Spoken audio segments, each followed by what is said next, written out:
Yes, a lot of blockchain companies don't know how to make games, and a lot of the game companies don't know how to incorporate blockchain into their games properly. There's really some truth to that. And there are some companies that put together both things, like Animoca Brands, for example, which started out as a gaming company and then morphed into a crypto gaming company. So they're trying to put these areas of expertise together. Welcome to Analyse Asia, the premier podcast dedicated to dissecting the pulse of business, technology, and media in Asia. I'm Bernard Leong, and Asia is leading the renaissance of Web3 gaming with increasing developer activity. What makes a winning Web3 game? My guest today needs no introduction. He has seen through it all, the different eras of the console, desktop, and mobile gaming, and now Web3 gaming too. And he is Serkan Toto, the CEO and founder of Kantan Games. Serkan, welcome back to the show. It has been a long time, but I'm glad that you're now living in Singapore, except that you're currently in a different location. Yeah, I'm currently in Germany for some family things, but I bounce between Tokyo, Singapore to some extent, and also Germany to some extent. We haven't spoken for a while. So since our last conversation, what have you been up to other than moving from Tokyo to Singapore? Yeah, so one big topic was that the gaming industry has changed a lot since last time we spoke. So as gaming is basically based on three different platforms, you just named them, PC, console, and as the latest one, mobile gaming or smartphone gaming or smart device gaming. And now you have blockchain gaming that many people think, including myself, is the next frontier for the gaming industry. So I would say since last time we spoke, both on a personal/business level for myself, but also for the gaming industry globally, but also in Asia, especially in Asia, blockchain gaming or crypto gaming has been the number one topic for sure. Based on our long relationship since 2008, we've all evolved in our careers over the past decade. I want to ask you what are the lessons that you can share with my audience about your career journey? Yeah, so my career was a little bit different because I was in academia for a long time. I did 2 university degrees, so it took me a while to get into the business world, so to speak. And what I did was I basically turned my passion for gaming, for video gaming in particular, into a profession. So now you could say, well, just turn your passion into your profession and all of these banalities. It's not even like a lesson or something like that. But I would not dare to give anybody career advice. But in my case, it turned out to be okay. But I don't think it's for everybody. You need also the dash of luck. So you always need a dash of luck in life. But to give you one example, when I basically stopped with all of these academic endeavors, it was when the financial crisis of 2008 came about. When the global economy was going up again, I basically started my business. Right. So it is absolutely just a coincidence that it happened that way. So it's very, very difficult, I would say, for myself to give kind of like career advice or some gems of wisdom. But that's a very good sharing of experience. So I want to come straight to the main subject of the day, how to build the winning game and blockchain gaming in Web3. Given your experience with console, desktop, and mobile gaming, can you set the context and definition for Web3 or blockchain gaming, which some of us called it? Yeah. So as I mentioned, if you look at the gaming industry overall, it's an over 200 billion industry overall globally. And Accenture, for example, even says it's a 300 billion industry globally. So it's a gigantic industry. Back when I was in high school in the 1990s, it was just a fraction of that. Less gamers, less companies, less revenue, less profits, et cetera, et cetera. A couple of years ago, some people thought that virtual reality is going to be the fourth platform of gaming overall. That hasn't really turned out to be correct. So virtual reality, they're still getting there. I think it will get there at some point, but you still have only these three pillars of the gaming industry. With mobile, at least in the West around 2009, when Steve Jobs opened the App Store, it becoming actually a thing. And the interesting thing about crypto gaming is that crypto gaming has the potential to transform gaming overall. So crypto gaming is not, in my eyes at least, is not a fourth pillar of gaming, but it basically creeps into PC gaming in particular, now increasingly also in mobile. So a lot of mobile games are increasingly have a certain blockchain element to them, and eventually will also move into the console space.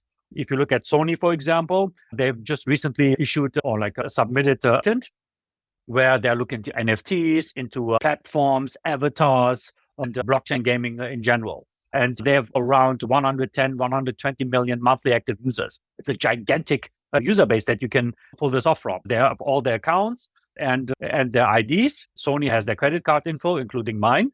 and they would be stupid to not go into blockchain gaming. Again, blockchain gaming has the potential to basically go into a lot of elements of the gaming industry.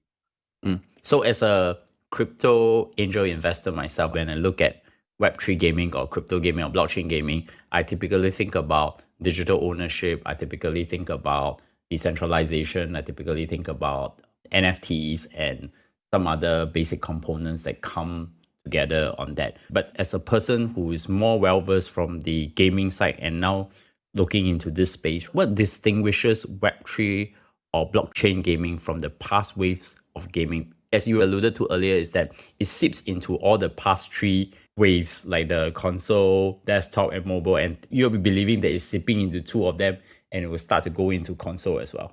Yeah, yes. So I think that one topic you just mentioned it is digital ownership.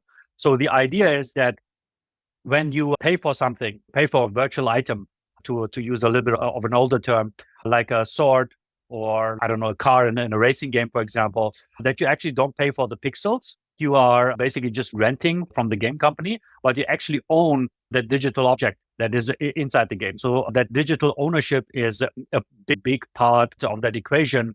And the kicker is that you can take that item that you bought, that non-fungible token, that NFT, as it usually it's modeled to be, and bring it off platform. And you can sell it on another platform completely detached from the game. And it's absolutely permissionless. So you don't need to ask anybody for permission to do that. And that another big one, so that digital ownership is one.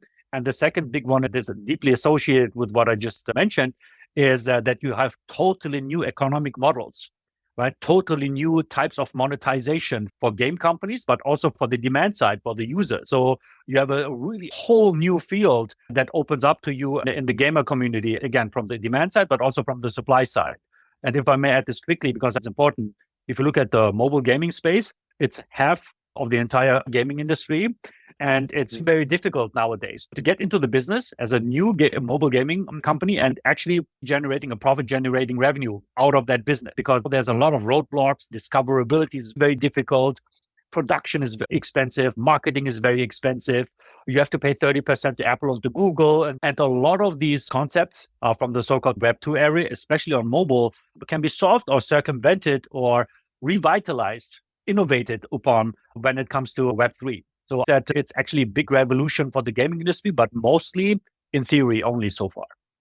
I remember you have a PhD in economics, right? So all these new tokenomic models, how NFT trading, and even trying to change the economics of the gameplay through play to earn, play and earn, and etc.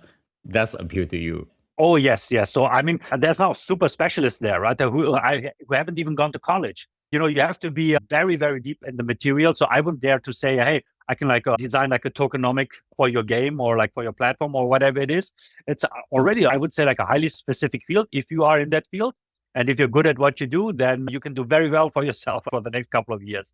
But yeah, so you're completely right. So tokenomics, having the right economic model for your game or for your platform or for your project in general is absolutely critical. And there have been a couple of failed projects so far that have died because the economic model didn't work for them.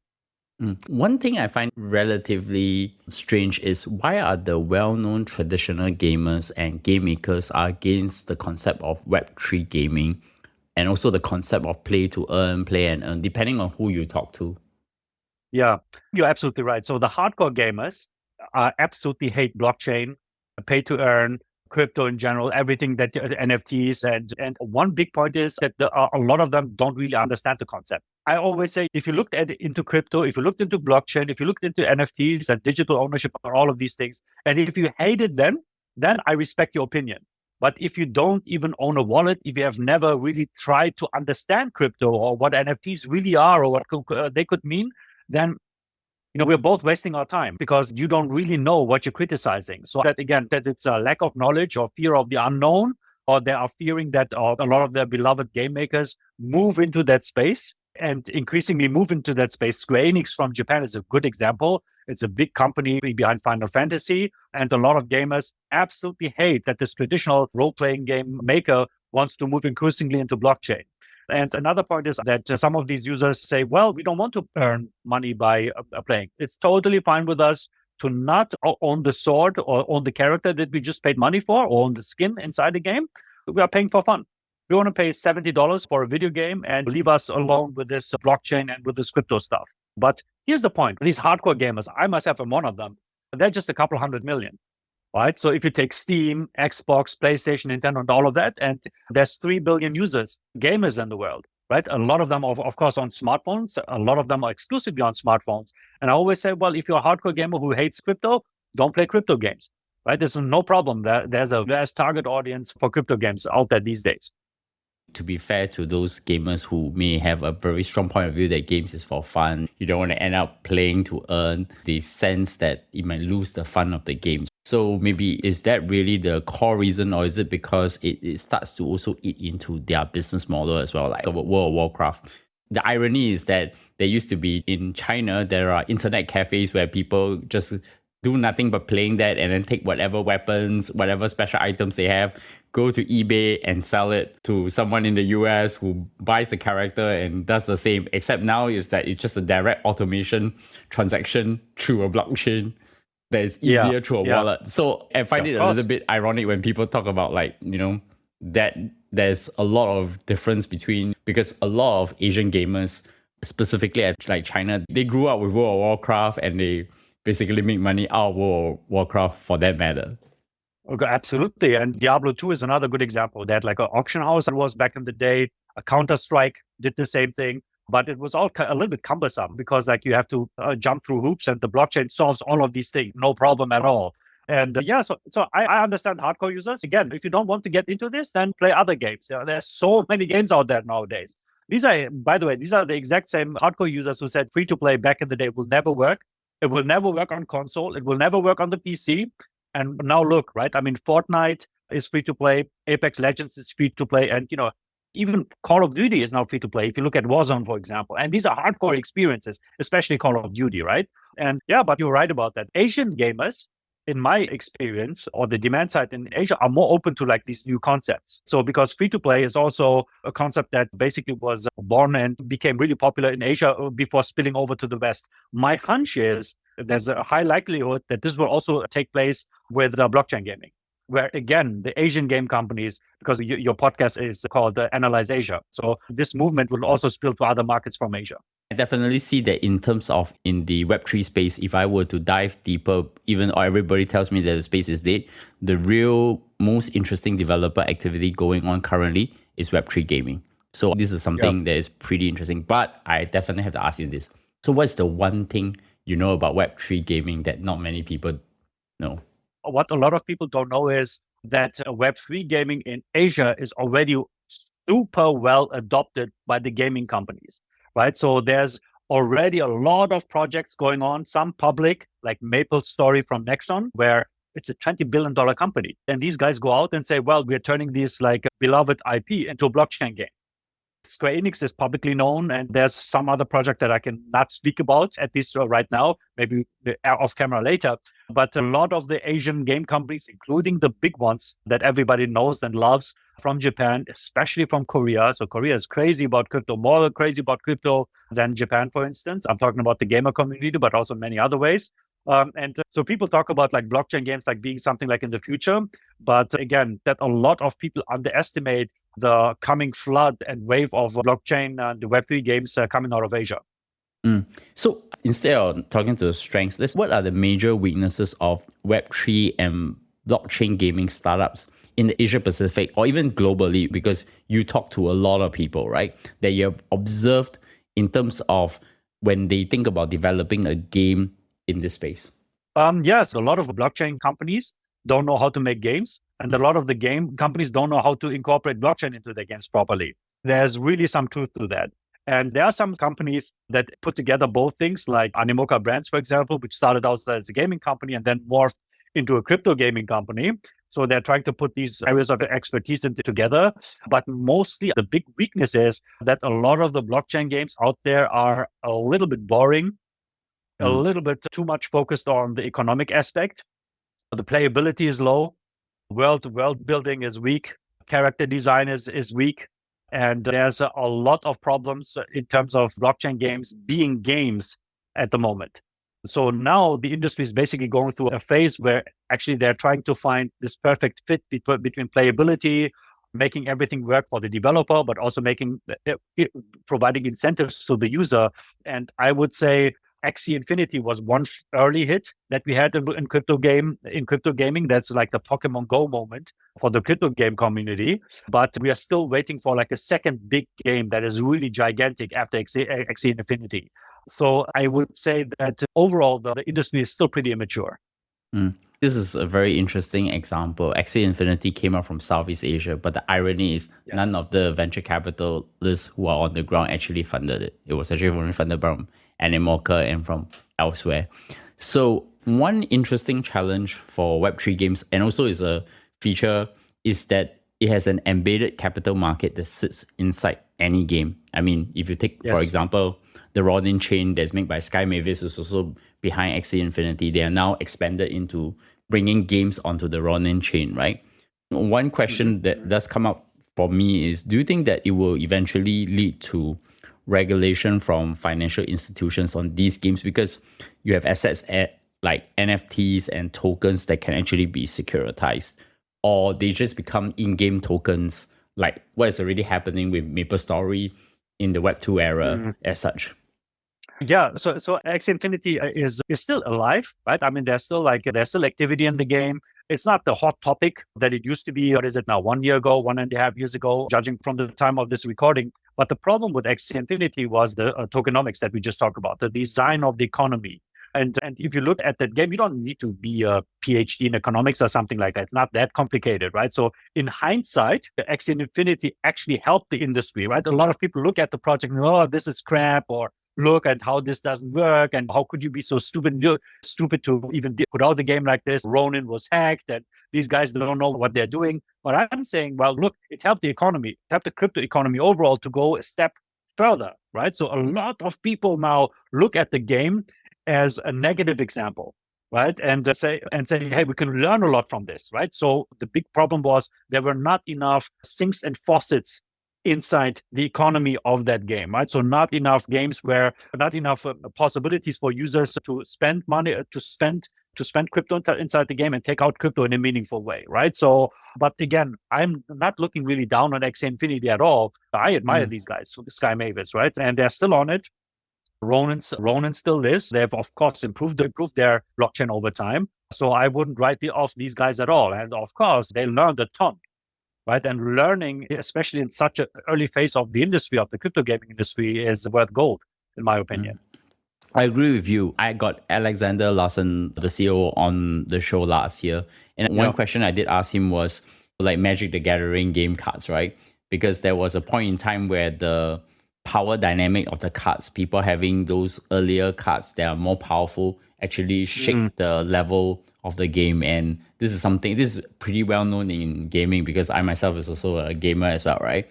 So you could see that their economic model is not sustainable, but they have also learned to tone down that particular economy, and they started to even look at alternate ways of even going with their Axie land. They're looking at how to expand the Ronin chain, etc. They didn't stop innovating. The problem is only when you stop innovating, then I can see that the company have problems, but it's too early to actually even say negative things about them, where they actually pioneered an entire industry for everyone to follow, right? Absolutely agree. Yeah, absolutely agree with that. Yeah. So I'm quite curious. So based on one of the things I read on Web3 gaming trends, Korea, the Philippines, and Vietnam are countries with actually growing gaming communities, specifically the rise of guilds in Web3 games. I know Gabby Dizon from YGG.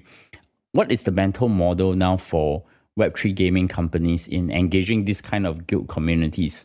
Because is it just to accelerate go-to-market strategy, or is it just to bring in the initial, to help you to boost up the initial gameplay for the economy? It's a mix of all of that, right? So, I mean, the way that YGG works is actually quite complex. It's a DAO, right? It's a decentralized autonomous organization. It's a business model. It's a guild, like a group of people who want to play games together or like want to invest together in the crypto gaming space. And there's like technologists, like Gabby is like comes from the creative, but also like from the technology side, the founder. But I would say that the core idea is that YGG allows a group of people to basically allow other people who don't have the financial capacity, for example, to play crypto games and earn money inside the crypto games that they are playing against the fee that they pay to the owner of the NFT in question, for example. I mean, we just talked about X Infinity. This is where YGG became such a big company, right? Because if you want to play X Infinity back in the day, they required like $1,000, $2,000, something along those lines as an initial investment to get a couple of these creatures that are part of the gameplay in that game to actually even be able to start playing and earning money by playing games, right? So YGG came in and said, look, we have a group of people here that have these NFTs, these axes, so-called axes. We can rent them to you. You play the game, you earn your money, but then you get to give us a cut of that money every time you get one of these like in-game tokens. And then the investors have passive income, and then the people who don't have the financial means to make that initial big investment can make a little bit of money every day. Right. And, it became huge that way. And then YGG became huge. A lot of people looked at the company, and I'm simplifying a lot. So YGG, again, is a lot more complex than that. But this is how YGG or Yield Guild Games to be and became as big as they are today. There's something there to be said. In Web 2, because you're centralized, right? So you get network effects very easily if you really can pull the audience in. But whereas in Web 3, because you're decentralized, so it is actually the idea of even network effects doesn't really work. A lot of people doesn't understand that when, like in Ethereum, adding one node doesn't add to the network. In fact, it actually could make the network less valuable. And that's the reason why there's so many competing L1 chains going on there. Right. So maybe the way I would see why YGG really did is that they basically created the network effects it's a Web3 version of a customer acquisition strategy rather than a Web2 customer acquisition strategy. Do I get that reasoning correctly? Yes, I think so. And one point is YGG never asked for permission. I mean, they don't have that. They work together with Sky Mavis very closely with the X Infinity developer, but they didn't have to. You can do all of this without any permission. And YG is not only on X Infinity, they're also on other projects like the Sandbox, for example, and they don't need to ask for permission at all. Right. So, and user acquisition on mobile games at the moment, we have the interview in April 2023, is a nightmare. Right, because there's like a privacy restrictions by Apple now, so you cannot acquire users and track them through the entire life cycle where they are like engaged in your game, and then you can do return on investment analysis and all of these. All of this is gone, right, or very, very difficult right now. And projects like YGG you are correct, are like a user acquisition, engagement, retention, marketing, and all of these things in like one package if they execute it well. YGG is not alone anymore. There are other guilds that are basically copying that model nowadays, but they're still the biggest. That is probably one of the feature of Web3 that mainstream gamers don't think about, bringing these guilds as a form of customer acquisition strategy. But let me ask a much more nuanced question. How do concepts of interoperability or even scalability for Web3 gaming actually affects the gaming industry? Part of it is that when you look at the first version of XE, it's not that fantastic. If you want to take a leaf, say from a Blizzard game, say Warcraft, Starcraft, etc. So do you think that the interoperability and scalability for Web3, this is going to be one of those either stumbling block or something that will open up more games to come into the blockchain space? Yeah, so hopefully it's a second, right? That it opens more possibilities for game developers, because I forgot to mention one big thing to your earlier question about like the features of Web3 gaming, and that's decentralization, right? So in theory, in the end, the users take over the game from the game developer, right? If you look at the video game space, mobile game space, PC game space nowadays, these games are extremely centralized. If you look at Minecraft, for example, you can mod the game, you can have your own server and, all of these things. But still, Microsoft, the actual owner of the game, has their thumb on the game, right? So they can turn you off immediately if you're doing things that they don't like. So the idea of a blockchain game is making interoperability with other games, for example. So you can take your NFT from one game, and if it's inside the same platform, for example, you can use it in another game.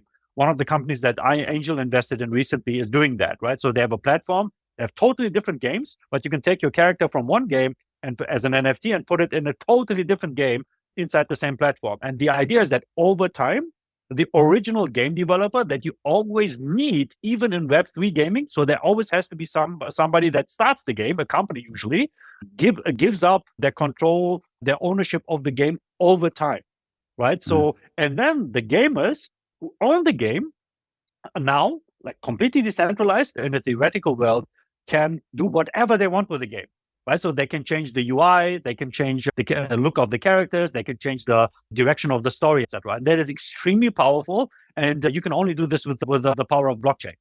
That's the only way that you can you do it properly. On a totally different subject, if let's say now I start using generative AI, say I have ChatGPT, video, sound, correct?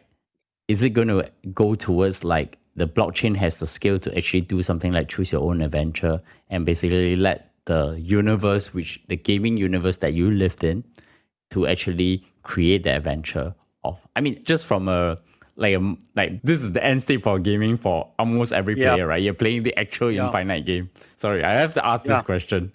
Yeah, there are already companies that are thinking about this, right? So, and there are already companies that are mixing generative AI that it's, of course, they are with blockchain, right? And there are some games now. One game from the guy, Brandon Green, who did PUBG, is he wants to create a game, a sandbox game where you can do all of these things by yourself.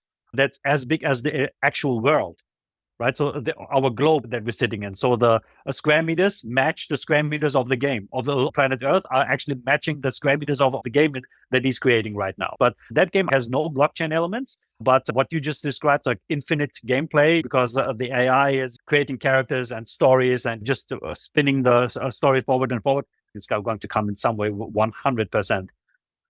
We're getting close to Ready Player One then. Yeah, let's see. Like the problem with that is that the virtual reality items that the goggles are still a little bit too heavy, but maybe. Yeah. Okay, so maybe just curious, because we are all living in the Asia Pacific side, right? What are the key trends now of Web3 gaming in the Asia Pacific? I'm more curious about how has it been evolving, say, countries like Japan, Hong Kong, Korea, and China, which you're much more familiar with in the East Asia side.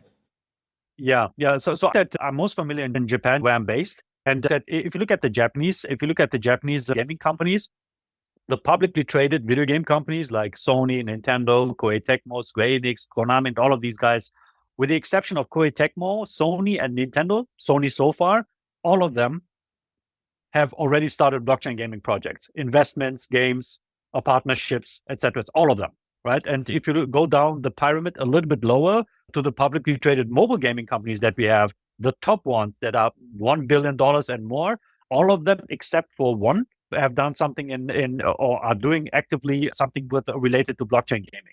So they are looking unbelievably close into this space because they think it's the same paradigm shift that we see in gaming overall that we saw around 14 years ago with free-to-play gaming, right? So there's a deep belief in Japan, but even more so, as I mentioned earlier, in Korea, that blockchain gaming will transform the entire gaming industry, not only the supply side, but also the demand side. So, and in China, if it wasn't for the pretty strict regulation, that even more companies would do crypto-related stuff. I'm sure there are some projects that are being handled by the overseas subsidiaries, maybe even internally within China. But my understanding is that NFTs are okay. Digital ownership is okay, at least to some extent. But incorporating crypto in your games is not okay. And that's a deal breaker for a lot of the crypto gaming companies out there. But I also see that like they have relaxed Hong Kong now. So maybe they're using Hong Kong as a sandbox. And there are some very well-known blockchain games living in Singapore. I know Era 7 is there. I met the founder through dinner. So that's actually one of the highest blockchain used games in Binance Smart Chain. So the activity, even like the games may be even in Southeast Asia, but actually it's all developed in China as well. Yeah, so I personally know actually a lot of blockchain game developers are living in China, like literally living there. And they're freelancing. They're not saying, publicly saying, we are working on these games, but they're not working on games in China, right? So they're working for like foreign-owned or foreign-controlled projects, but you're correct. I mean, Singapore and Hong Kong are definitely hubs for blockchain gaming in Asia. Yeah. So one thing I probably have to ask you, probably only the ones you know in public, right? Can you share some interesting examples of Web3 gaming in the Asia Pacific? Yeah, so one big one is because people speak a lot about the metaverse, and that one interesting example is the Sandbox by Animoca. And quick disclaimer: I'm an advisor in Animoca Brands, which is the majority owner of the Sandbox. And the reason why I'm bringing that up is the Sandbox is not a project made in Asia. So the company is actually from France. The development team is somewhere else, but it was actually embraced a lot by Korea and by the Japanese gamer community. All right, so there's actually a lot of activity coming from Asian players that like this particular metaverse, and of course you can play games in it. And that the biggest trading that is going on with Sand, the currency inside the Sandbox, is done through Korean exchanges. So somehow, like a French-made and Hong Kong-controlled metaverse is doing very well in Korea and in Japan. So that one game worth looking at. And if you haven't already, Axie Infinity is always interesting because it's such an interesting example of a crypto game that is still going on and that has been pioneering all of this stuff. I better put a disclosure that I own a lot of these tokens across all the guys you have, and then plus the fact that I actually breed and do staking on the Ronin chain. So to everyone out there, this is not investment advice. This is just for purely information, and then we are just sharing it. I want to ask you this, which is actually the reason why I got you on the show, which is going to be the title of the show. What are the ingredients of a great Web3 game from your perspective? And we are talking as gamers now, not as our professional when we think about gaming as investors or people who look at gaming space. Yeah, so it's a little bit like asking me what is a good example of a cloud game. Cloud gaming is another big trend that the heavy lifting is done by the cloud. You don't really need like dedicated gaming devices like a PC or like a console anymore, things like that.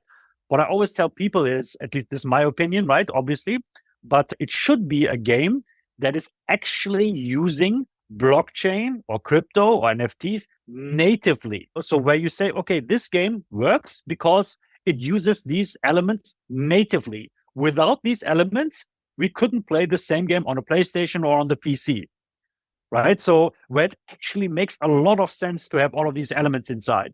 And on the cloud gaming side, which is also several years old now, that technology that allows people to play games through the cloud, I haven't really seen a game like that. Right. So a lot of people are saying, well, I mean, why can I not download this game? Why should this game be in the cloud? Right. I mean, some companies are working on these like native super games that are living in the cloud. Sega, for example, and then Hideo Kojima, the game maker from Tokyo, is working on a cloud game for Microsoft. But it's still like very, very vague at this point in time, right? At the point of the recording. And then the blockchain game world, it's pretty similar. So a lot of the times I ask myself, this game, I mean, you have NFTs, that's really great, but it doesn't really add anything to the playability of the game or to my retention, to my desire to come back to the game and stick to the game, right? So it's a little bit too early, I would say. It's a little bit too early, but a big topic is really, again, using the blockchain, crypto, NFTs, and all of these things in a native way. That's going to be the challenge for a lot of the game companies, because otherwise, that the traditional gamers, the hardcore gamers, will always say, hey, I can play this on the PlayStation. Does that include the, the question just got out of my mind, but does that include, say, playability or even the business model of the game, which must be Web3 in nature, like play to earn? That's the question. Yeah. Yes. So a lot of people are saying, well, I don't want to play to earn. So that's why now a lot of these games have rebranded themselves to play and earn. They're calling NFTs digital collectibles all of a sudden, right? Because they want to get away from that stigma. And yeah, so I would say is that so far it has been pretty difficult to find a way where you build like a cohesive ecosystem where the tokenomics are working, the playability is there. You can actually play to earn in a meaningful manner. And then you can do that sustainably, right? Where you don't need new users, for example, to come into the game all the time to replace the users that are churning out. Otherwise, the whole thing just falls apart. A lot of very smart game companies are working on that right now. But I would say give it a year, maybe 1.5, 2 years to see the really big blockchain games out there. There are a lot of them are in the oven. But a perfect one, or now maybe like kind of really solid one is still not out there, I would say. But again, they're working on it. There are some interesting projects out there that are worth at the moment, not really fully baked, I would say. So my closing last question, but I'm going to phrase it very differently. If you were able to stretch your imagination all the way, what does a great Web3 game look like in the future? It's big in scale. So it encompasses like a big open world where a lot of people can interact in. So nothing that is small. So if you want to conquer the world with a blockchain game or Web3 game, you have to think really big. Maybe even bigger than when you develop a console game or a mobile game. The reason why I'm saying that is if you look at the blockchain game world, on paper, you can rope in people who have never played the game before, not even a mobile game, because there's like some income potential as a user. So you can capture some of the value that is inside the game's economy. Like a rock solid game economy is required, and then super high retention. I mean, you have to find of course, this is all very theoretical. It's very easy for me to say, but you have to find like a game concept that brings people back and that makes people stick, like Candy Crush, Pokemon Go. If you look at Clash Clans or Candy Crush now, they're 10-year-old games. It's unbelievable. And they're still scaled. Something like that we need in the blockchain game and the blockchain game side. And then all bets are off.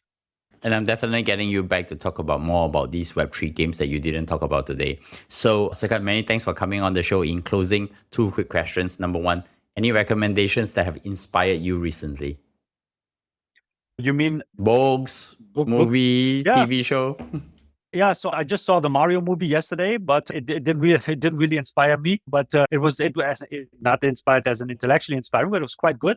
But I would say one interesting book that I read recently is Poverty by America. That's the name of the book, and it's as it says, it talks about the problem of poverty and everything that comes with that in a society like the US. So if you want to think a little bit more about the darker side of the economy, of the market economy, this is a good one.